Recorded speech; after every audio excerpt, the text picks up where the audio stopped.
Moses joining on the desk. Now the Wheatland Extreme playing well defensively, and of course one player getting special attention. He might not necessarily put the ball in the back of the net, but Nate Dunn has definitely provided an impact on the score sheet, shutting down the opposition.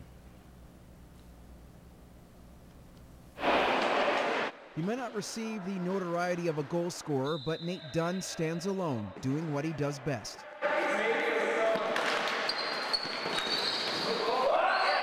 I have some pretty stone hands. I've always never really been that skilled with a ball, but I mean, when it comes to just hitting guys, it just comes natural. The 19-year-old found his niche at a very young age, which is paying dividends as a member of the Wheatland Extreme. I've always played lacrosse as a defensive player, so it's really just something I've been used to. I've played for about 7-8 years now, so it's just kind of my home. When we first saw him, we knew that he would be a good defender for us, and like just his length, and he's come along quite nicely. Dunn is in his first season with the club and has proven himself to be the team's top shutdown D-man, impressing the coaching staff.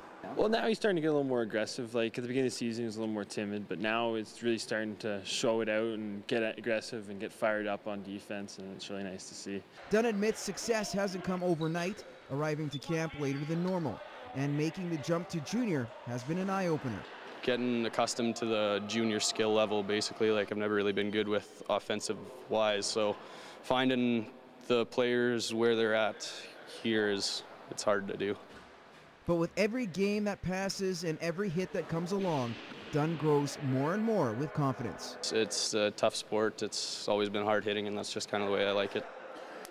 Whether it's at bat or on the mound, the Border City Blue Jays are getting the job done, sitting atop of the NSRBL standings with a 5-0 record heading into Monday's action with the Wilkie Brewers. Now Bryce Kochan getting his second start of the season, 1-0 with a .350 ERA. Bottom two, 1-0 Brewers. Chris King's dribbler is booted into the outfield, and that scores Brent Bowman from 90 feet to tie things up. Same inning, Brent Levins gets hit by a pitch to load the bases.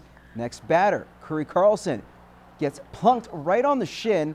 In some discomfort, Carlson gets back up and would stay in the game. Good on him. 2-1 for the home side. Now 3-1, Scott Willis lines one out to center. That brings home another run. Jays go up 4-1. The Brewers would get one back in the top of the third. Cody Wilgenbush pops one to right center. Clayton Ermel has a beat on it, but can't make the diving snag. The throw to second, not in time.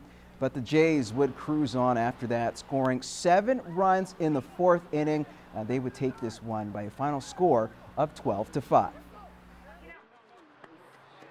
The mound was a little bit slippery, but it was fine. The guys did a good job of doing it up before the game. So other than that, it was not too bad. Not the greatest pitching weather, but it was cold. But bats did the job tonight.